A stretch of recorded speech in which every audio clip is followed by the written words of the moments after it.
This project is tree breads for all seasons. This is a really fun treat for preschool or something you might want to do with your children. I have here some bread that has been raised. You're going to need some dough that you made yourself or some commercial dough. I used Rhodes Rolls because they have a really consistent flavor and taste. And you also need to have a rolling pin, some frosting, and you can download that at Pamela'sPreschool.com. You need some cinnamon sugar, melted butter, and some different colors of frosting, which I'll explain in just a little bit. You'll need some decos as well and some scissors. There will be a large pan that we're going to put this in, and I'll show you that in a moment. But right now, it has risen once, so I'm going to punch it down because it will need to rise again. And I'll get this out of the pan with my spatula.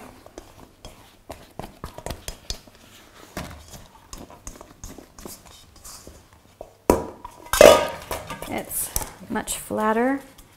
Okay. I've prepared a pan already. It has a light vegetable oil spray on it. We want this bread to be in a tree shape before it rises again.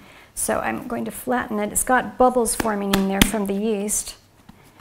And I want to flatten this a little bit. I'm going to try and get it to all the corners of this pan. When you're doing this, you need to be vigorous because bread dough likes to resist going a direction. This is a good coverage. It will retract a little bit around the edges, but that's okay. Now we need to have some butter. This butter has been melted and we don't need very much, just enough that we can cover up the dough.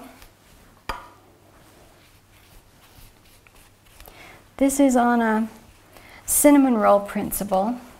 It's a little bit easier than doing cinnamon rolls, I think.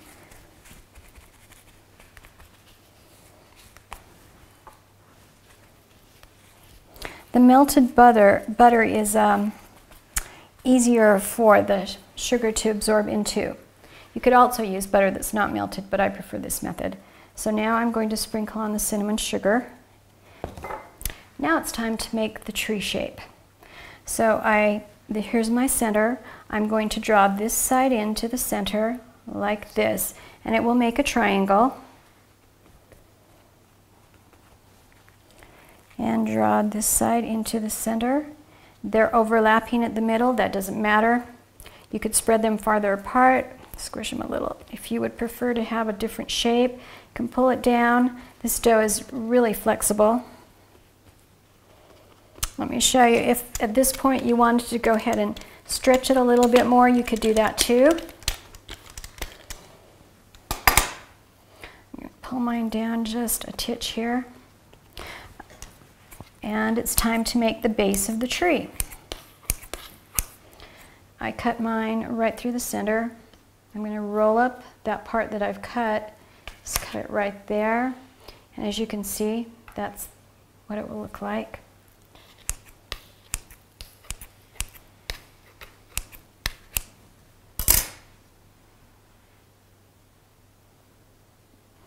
I have two little cinnamon rolls right there. Now this tree is not symmetrical, and that's all good. When we get done cutting it here, you'll see that that's really not an important factor. Now I'm making the limbs of the tree.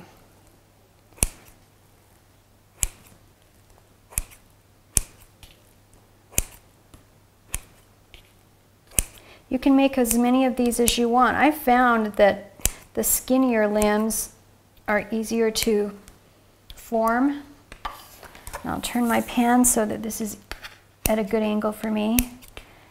One of the things I like about this is now you get to see some of that brown cinnamon sugar, and it looks really pretty when it's cooked.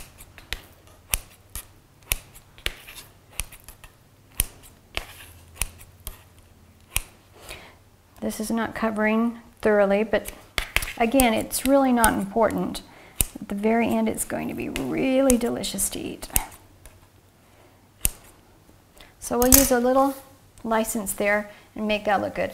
Okay, now I have my limbs, but I don't want my tree to look like this, so I'm going to twist it and pull.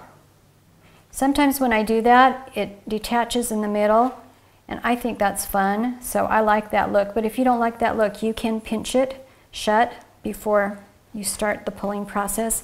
You pull and you twist and you go up.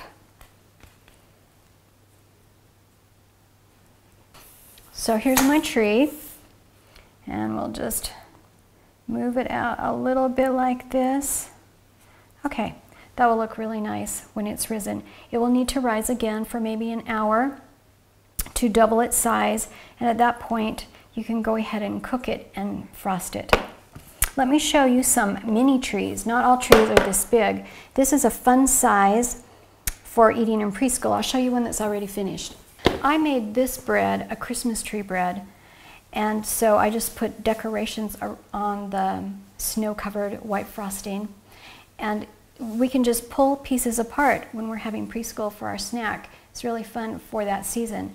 But if you wanted to do a different season, you would decorate it a little bit differently. Let me show you how that would work. These are mini trees, and you would use the same technique as you did with the big tree, but you would divide your pan into 4 slots and make 4 different triangles with your bread. I used only 1 roll worth of dough for this bread, 1.5 for this, and 2 for this. If you wanted to use the bigger size, you would only put 2 trees on a large pan. If you wanted to use this size, you might be able to get 3, 1, 2, 3. And if you used that size, you probably could get 4 on a pan. So you decide what size you would like. If we were making this a spring treat, we would go ahead and use some green frosting and just put it on here. Some people like to do it when it's really hot, but I prefer doing it when it's cooled off so that the frosting is a little bit thicker and doesn't melt off.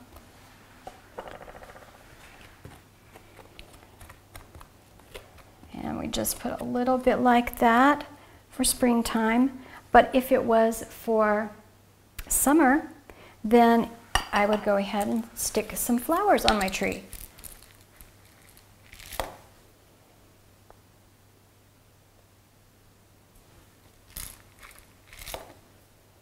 This one will have a lot of flowers on it. These breads taste really good. As you notice, this bread is a little bit more of a crunchy cook because I like the breadstick kind of flavor. But if you wanted to have your bread bigger and moister, you would just cook it a little bit less time. So this is a summer tree. And if we wanted to do an autumn tree, we could put some orange frosting on it. And for the autumn tree, I would put autumn leaves on. These are little autumn leaf decos. And of course, you could always eat it just as bread if you'd like. So here are the breads that are for any season, and I hope that you enjoy eating those.